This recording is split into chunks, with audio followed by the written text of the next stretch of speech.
Assalamualaikum warahmatullahi wabarakatuh. Saya Nabila Maesaroh, nomor pokok mahasiswa 10121020, kelas C4 Manajemen.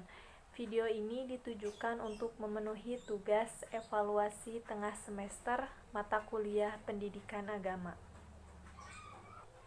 Di sini saya akan membahas materi mata kuliah Pendidikan Agama dari pertemuan 1 sampai dengan pertemuan 6, yaitu tentang Ma'rifatul Insan. Ma'rifatul Insan terbagi ke dalam beberapa bagian. Yang pertama, Ta'rif al-Insan atau pengenalan manusia. Kemudian yang kedua, Hakikatul Insan atau hakikat manusia. Kemudian yang ketiga, Tahkotul Insan atau potensi manusia. Yang keempat, Nafsul Insani atau jiwa manusia. Kemudian yang terakhir, Sifatul Insan atau sifat manusia. Yang pertama, saya akan menjelaskan bagian Ta'rif al-Insan atau pengenalan manusia. Manusia adalah salah satu makhluk yang diciptakan oleh Allah Subhanahu wa Ta'ala yang memiliki peranan penting dalam kehidupan di muka bumi, seperti yang dijelaskan dalam Quran surat As-Sajdah ayat 7 sampai dengan 9, yang artinya yang membuat segala sesuatu yang Dia ciptakan sebaik-baiknya dan yang memulai penciptaan manusia dari tanah. Kemudian Dia menjadikan keturunannya dari saripati air yang hina.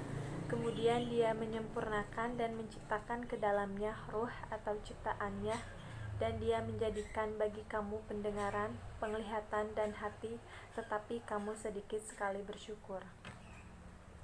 Kemudian apa saja yang terdapat dalam manusia? Yang pertama adalah kolbu atau hati, yang kedua adalah aklu atau akal, dan yang ketiga adalah jasad. Kemudian untuk apa diciptakan manusia? Untuk beribadah dan menjadikannya khilafah. Berkenaan dengan dua amanah tersebut, Allah Subhanahu wa Ta'ala menyiapkan balasan atau ajazau, yaitu balasan surga atau neraka. Kemudian bagian kedua dari Ma'rifatul Insan yaitu Hakikatul Insan atau hakikat manusia. Hakikat manusia yang perlu dipahami yaitu yang pertama sebagai makhluk, yang kedua sebagai yang dimuliakan, yang ketiga sebagai mukhallaf, kemudian yang keempat hakikat manusia yaitu bebas memilih, dan yang terakhir hakikat manusia yaitu mendapat balasan.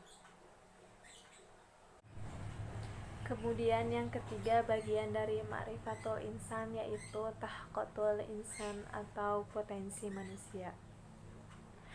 Dengan memahami Ma'rifatul Insan, tentunya ada bagian yang tidak terpisahkan tentang potensi manusia yang sangat besar yang diberikan dari Sang Maha Esa.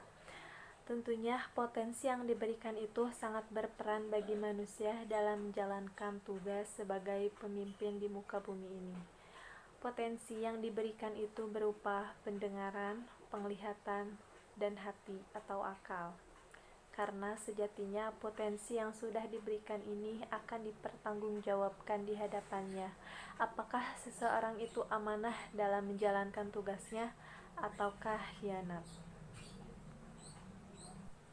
Kemudian bagian keempat dari Ma'rifatul Insan yaitu Nafsul Insan atau jiwa manusia. Nafsul Insan mempunyai dua kata yaitu nafsu dan insan. Nafsu berarti sebuah perasaan atau kekuatan emosional yang besar dalam diri seorang manusia. Sedangkan insan berarti manusia atau diri sendiri. Secara bahasa, kata nafsu berasal dari bahasa Arab. Nafsun jamaknya. Anfus atau nafusun dapat diartikan roh atau nyawa dari seseorang, darah niat orang, dan kehendak atau keinginan, kecenderungan, dorongan hati yang kuat.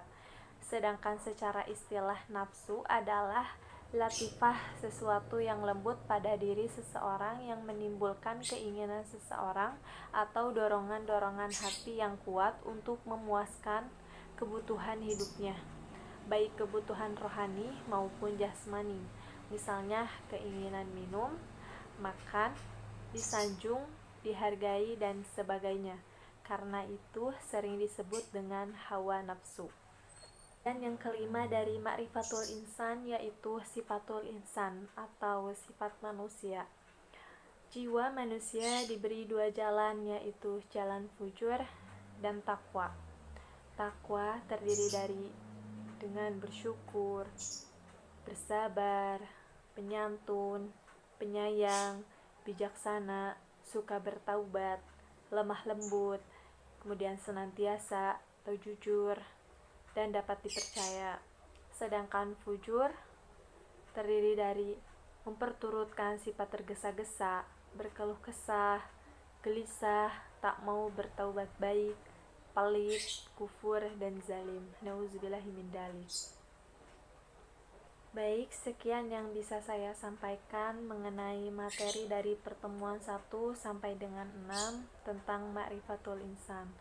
Sekian, mohon maaf bila banyak kesalahan. Billahi taufik wal hidayah. Wassalamualaikum warahmatullahi wabarakatuh.